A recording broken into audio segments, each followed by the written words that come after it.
and happy 4th of July. Welcome to my Freedom 4th of July themed video. We are going to be doing a first for this channel. We are going to be going completely topless and doorless. I'm going to be showing you the whole process, not really in an instructional manner, but with a nice little amount of B-roll with some monologuing over the top. Then we're going to take the Jeep down to Lake Mead, and I'm going to be wearing this outfit, the only thing that perfectly summarizes how I feel about freedom that I own in my wardrobe at least, this one-piece thong Captain America bikini. So if that sounds interesting to you, stick around and let's start.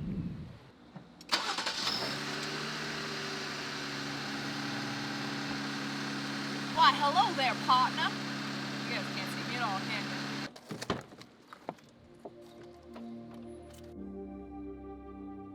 God, you guys, I seriously can't think of anything more freeing than taking the doors and the top off of your Jeep. And I think there's kind of a parallel idea there, because when you take the doors and the top off, you're ostensibly less safe, but you are free as you can possibly be in a Jeep or driving 60 miles an hour on the freeway. Some people might think that it would be better with a motorcycle. I personally think there's nothing cooler than driving in a topless, doorless Jeep, and I finally got to do that. I did not think I would be able to do it in time for 4th of July, but I got my ass in gear. I did this whole video within like 2 to 3 days, and I'm not 100% on how it came out. It's already edited other than this voiceover part, but I am proud of myself for actually having done it.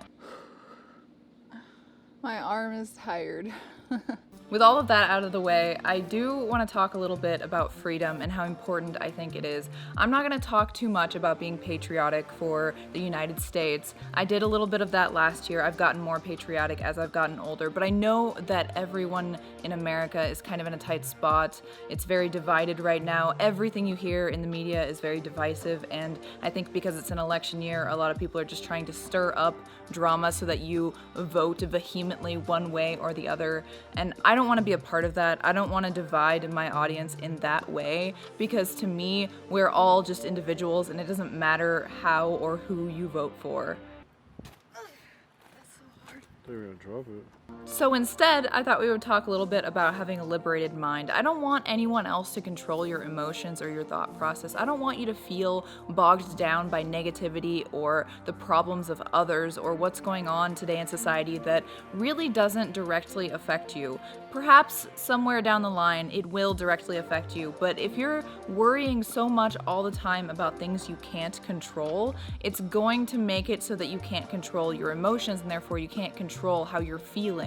I've always loved the saying, and I'm sure I've touted it to you like 3 or 4 times. I love the saying that says, you can't control what happens to you and you can't control your circumstances, but you control how you react to it and how you feel about it. And changing little things like that about your mindset is going to make you so much freer in what you're able to think about and how you perceive things.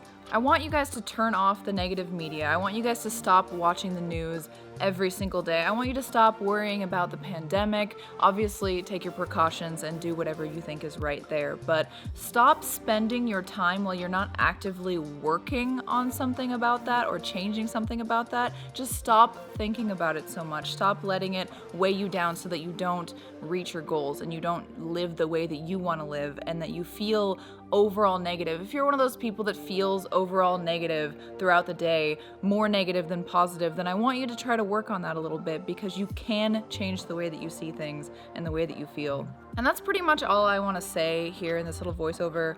To talk about what I'm doing here, I have the Barricade Adventure Off-Road HD mirrors or whatever, and the little foot pegs that you saw are actually from Jeep Junk, which you saw in the last Jeep modding video. Phil was cool enough to send me the net that you're seeing in the video for the back, and I bought these. I love these towels so much. You can see it on my face as I'm installing these towels. You got that dorky smile like, oh my god, I'm loving this look on my face as I put this on here. But these towels, they actually have a carabiner on the back, so they stay on your seats and it protects your seats from any kind of dirt or debris or water. They're basically towels. They are towels with like little holes in them.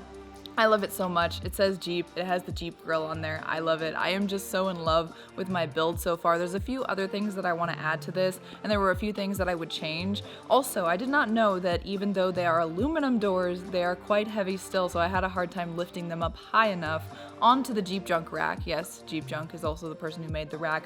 I have a Sorco rack for the top, And I don't know, I am just so happy I got this done. I had to re-record the intro part because somehow I didn't press record and I was feeling pretty dejected. But now that everything's edited and the music is on there, by the way, we listened to that song, River by Soen, on the way home, and it was so amazing. I really hope you guys have a wonderful 4th of July or Saturday, however you are gonna celebrate it, and enjoy the rest of this video because the best is coming up. Ready to go? Hop in. As I'm walking alone, I remember the times when we played here, leaving a broken home, making sure